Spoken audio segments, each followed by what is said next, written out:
आप खड़े भी होते हो तो 3 जगह से टेढ़े होते हो, काम भी टेढ़े करते हो, और अब तो आपने बोलना भी टेढ़ा चालू कर दिया। एक तो कह रहे हो कि आदत आई है मार दो, और दूसरा कह रहे ब्राह्मण हो छोड़ दो। अब क्या करें प्रभु? भगवान अर्जुन की परीक्षा ले रहे थे। किसकी? क्योंकि भगवान ने गीता का ज्ञान दिया था अर्जुन को। कुरुक्षेत्र में सभा के मध्य में भगवान ने गीता का उपदेश किया था, सारे सूत्र बता दिए थे अर्जुन को। अर्जुन की भगवान परीक्षा ले रहे थे कि ऐसा तो नहीं है कि मार काट में ही अपनी पढ़ाई सारी भूल गए। पर जैसे ही भगवान मौन रहे, अर्जुन को याद आ गया, बोले प्रभु जान गए हम क्या करना है। प्रभु हम जान गए क्या करना है, आपने ही तो सिखाया था अभी। अर्जुन समझ गए क्या करना है। भैया ने पूछा क्या करना है, बोले भैया कभी भी सम्मानीय व्यक्ति को जान से नहीं मारना चाहिए। बोले फिर क्या करना चाहिए? बोले उसे भरी सभा में उसका अपमान करके धक्का दे करके बाहर निकाल देना चाहिए, इतने में ही उसका मरना हो जाता है। कोई सम्मानीय व्यक्ति हो, उसे जान से मार दोगे तो केवल एक बार मरेगा वो, लेकिन उसे यदि उसका अपमान कर दोगे भरी सभा में, तो वो जब तक जिएगा हर एक समय में उसको अपनी मृत्यु का एहसास होगा, क्योंकि सम्मानीय व्यक्तियों को अपना सम्मान अति प्रिय होता है, तो वो पल पल मरेगा सम्मानीय व्यक्ति। तो अर्जुन ने क्या किया? अश्वत्थामा की मणि निकाल दी, सर मुड़वा दिया और धक्के मार करके निकाल दिया। पर दुष्ट तो दुष्ट ही होता है भैया, दुष्ट आदमी तो दुष्ट ही होता है। इसने यह नहीं सोचा कि करो चलो कम से कम पांडवों ने अपमान ही किया हमारा, मारा नहीं जान से, तो उल्टा पांडवों से और शत्रुता कर ली। इसने सोचा कि अब तो हम पांडवों के यहाँ पानी देने वाला तक नहीं छोड़ेंगे, सब समूल नाश कर देंगे सबका। तो इसको पता था कि जब युद्ध चल रहा था तो किसी ने युद्ध में कहा था कि भैया अभिमन्यु की पत्नी उत्तरा गर्भवती है, माने अभी इनके वंश में एक बीज बचा है। तो इसने क्या किया? ब्रह्मास्त्र लिया और ब्रह्मास्त्र उत्तरा के गर्भ में छोड़ दिया, उत्तरा के गर्भ में छोड़ दिया। जैसे उत्तरा के गर्भ में अस्त्र लगा, ब्रह्मास्त्र पहुंचा, उत्तरा का शरीर जलने लगा, अग्नि ज्वाला जलने लगी, सारा शरीर जलने लगा। उत्तरा घबराई और घबरा करके जहां ठाकुर जी खड़े थे सीधी दौड़ करके गई, चरणों में गिर पड़ी और कहने लगी पाही पाही महायोगिन देव देव जगतपते नान्यम त्वद्भयं पश्ये यत्र मृत्यु परस्परम। हे गोविंद मेरे प्राणों की रक्षा करो, हे ठाकुर जी, हे द्वारिकाधीश, हे भक्तवत्सल, हे प्राणनाथ हमारी रक्षा करो, हमारी रक्षा करो। भगवान ने कहा रे उत्तरा क्या बात है, क्या हुआ तुम्हें? बोले ठाकुर जी कोई ऐसी दिव्य शक्ति है जो मुझे जला रही है, अंदर से अग्नि निकल रही है, ऐसा लग रहा है जो मेरे गर्भ को कोई नष्ट कर रहा है, जैसे अंदर जाके कोई गर्भ को नष्ट करने पे तुला हुआ है। भगवान एक क्षण में समझ गए कि ये दुष्ट ने अपनी दुष्टताई कर दी। भगवान समझ रहे और भगवान द्रौपदी वहां उत्तरा से बाहर बातें करते जा रहे हैं और भगवान ने अंगुष्ठ मात्र का अपना रूप बनाया और उत्तरा के नाभि कुंड से भगवान सीधे अंदर प्रवेश कर गए और प्रवेश करके भगवान ने शंख चक्र गदा लेकर के ब्रह्मास्त्र को शांत किया और महाराज परीक्षित की भगवान ने रक्षा करी। बोलिए भक्तवत्सल भगवान की। भैया भगवान तो हर जगह जाने के लिए तैयार है, रक्षा करने के लिए।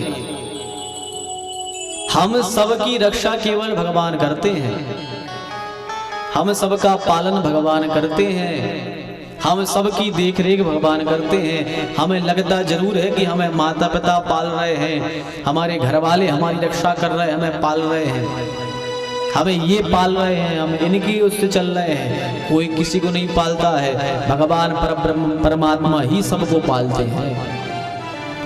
यदि घर वाले तुम्हें पाल रहे हैं तो बताओ तुम्हें गर्भ में किसने तुम्हें पाला? जब तुम गर्भ में थे तुम्हें किसने खाने दिया? वहां गया था तुम्हारा कोई घर का तुम्हें सुविधाएं देने, कोई वहां किसने रक्षा की तुम्हारी? उस परमपिता परमात्मा ने। तो सोचो, जो गर्भ में जाकर के तुम्हारी रक्षा कर सकता है तो बाहर तुम्हारी रक्षा वो क्यों नहीं करेगा? लोग व्यर्थ में सोचते हैं कि हम इनके सहारे जी रहे हैं, हम इनके सहारे जी रहे हैं। कोई किसी के सहारे नहीं जीता। जब तक ठाकुर जी की कृपा रहती है, सब परिवार के, गांव के, मोहल्ले के सब अपने रहते हैं। और जैसे ठाकुर जी की कृपा गई तो समझ लो घर वाले भी बैरी हो जाते हैं। सबका पालन केवल भगवान करते हैं। सुख दुख जो हमें मिलता है ये हमें भगवान की इच्छा से ही मिलता है। एक बड़ी प्यारी भक्त थी, पहले कई वर्ष की पहले की बात है। पहले संत जो होते थे पुरुष होते थे, पर उनके मध्य में एक स्त्री भी संत बन गई थी। ठाकुर जी के लिए सब छोड़ दिया था, घर पाठ सब, भगवान का भजन करती थी। 24 घंटे भगवान का भजन करे, अहरनिश ठाकुर जी का नाम ले, ब्रज में वास करे। एक दिन हुआ क्या कि वह बीमार पड़ गई, बीमार हो गई, कोई शरीर में दिक्कत आ गई। कई दिन तक बेचारी पलंग पर पड़ी रही। एक दिन उनका एक चेला आया, उसने कहा कि गुरु माँ, आप भगवान से क्यों नहीं कहते कि भगवान हमारा दुख दूर कर दो, हमें ठीक कर दो? हमें ठीक करने की भगवान से क्यों नहीं कहती हो? तो उस साधु महिला ने कहा, पागल हो गए हो, हम भगवान की मर्यादा का उल्लंघन करें? बोले कैसे, समझ नहीं आया। बोले ये दुनिया कौन चलाता है? बोले भगवान। बोले हमें कौन चलाता है? बोले भगवान। तो बोले बीमारी आई है तो भगवान ने ही तो भेजी होगी। अब यदि हम भगवान से कहें कि हमारी बीमारी दूर कर दो तो भगवान की मर्यादा का उल्लंघन नहीं होगा? अरे जब उनने बीमारी दी है अपने आप वो ठीक भी कर देंगे जब उनको करना होगा। तो भगवान के भक्त तो ऐसे होते हैं कि कष्ट भी है पर भगवान से नहीं कहते। क्यों? क्योंकि उसमें भी वो भगवान की मर्जी को मानते हैं कि उसमें भी भगवान की मर्जी थी। भगवान की मर्जी का उसमें भी आभास महसूस करते हैं कि भगवान की ही मर्जी है। तो जो गर्भ में हमारी रक्षा करता है वो हमारी बाहर भी रक्षा करेगा। जब बालक का जन्म होता है तो उसे कौन खिलाने देता है, कौन खाने पीने देता है बच्चे को? बताओ, कौन खाने पीने देता है? ठाकुर जी कृपा से ही उसे खाने को मिलता है। जब दांत नहीं तब दूध दियो, जब दांत दिए तो खावे भी देगो। जब भगवान ने अपने दांत नहीं थे, भगवान जान गए कि भैया इसके दांत नहीं है, इसे अभी दाल नहीं पी सकता, ये रोटी नहीं खा सकता। बोले क्या करें? बोले इसको दूध की व्यवस्था कर दो। जैसे ही इसके थोड़े थोड़े कच्चे कच्चे दांत आए, भगवान ने सोचा कि अब चलो थोड़ा थोड़ा दलिया लिया खाएगा ये। दलिया लिया देने लगो, कच्चे कच्चे दांत आ गए हैं। भगवान ने कच्चे कच्चे दांत दे दिए। अब जैसे ही संक्रांत का महीना आने वाला था, भगवान ने सोचा भैया घर में बनेंगे लड्डू, अब बेचारे कच्चे दांत रहेंगे, टूट जाएंगे, चलो पक्के दांत दे दो। तो भगवान ने पक्के दांत दे दिए, अच्छे खूब लड्डू खाओ, खूब अच्छे अच्छे कड़क कड़क लड्डू खाओ। लेकिन जैसे ही 50 की अवस्था आई, भगवान ने 32 के 32 बाहर कर दिए। बोले अब क्यों कर दिए? भगवान ने बोला आधी उम्र हो गई है, अब तुम्हारा लीवर हो गया है खराब, अब तो केवल भैया तुम दलिया पियो, शरीर के हिसाब से भोजन करो, अब रोटी नहीं पचने वाली तुम्हारे शरीर में, अब तो तुम केवल हल्का फुल्का भोजन करो। पर लोगों की जीभ भैया ऐसी रहती है, लोग बूढ़े तो जरूर हो जाते हैं पर जीभ नहीं मानती। बूढ़े दादा आ रहे हैं तो बबुओं से कहते हैं बेटा तुम तो सिल पे पीस दे, हम तो घोड़ा बना के पी ले, पर खाए जरूर लड्डू हम। जहवा पे कंट्रोल नहीं है। तो सब भगवान की मर्जी से होता है। भगवान अपने शरीर को पूरा मैनेज करते हैं। सोचो कितनी अच्छी भगवान ने मैनेजमेंट बना रखा है कि जैसे ही 50 के भाई अपना लीवर काम करना बंद हो जाता है, कम करता है काम, तो भगवान दांत इसलिए कर देते कि अब तो हल्का फुल्का भोजन करो, ज्यादा मत खाओ, ज्यादा खाओगे तो नुकसान हो जाएगा।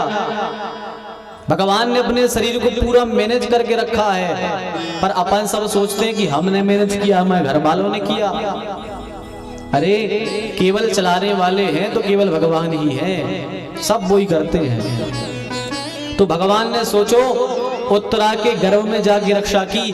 भगवान अंदर रक्षा कर रहे हैं और बाहर खड़े खड़े पूछ रहे हैं, उत्तरा अब आराम है, दर्द तो नहीं हो रहा, अब जलन तो नहीं हो रही? उत्तरा कह रही नहीं नहीं नाथ अब ठीक है, अब कोई चिंता नहीं, अब तो बढ़िया अच्छा महसूस कर रहे हैं। और एक बात और कहें, गर्भ में परीक्षित की मृत्यु भी हो गई थी, ब्रह्मास्त्र के प्रभाव से परीक्षित की मृत्यु भी हो गई थी, पर ठाकुर जी ने अपने तप के प्रभाव से उसको फिर से जीवित किया था।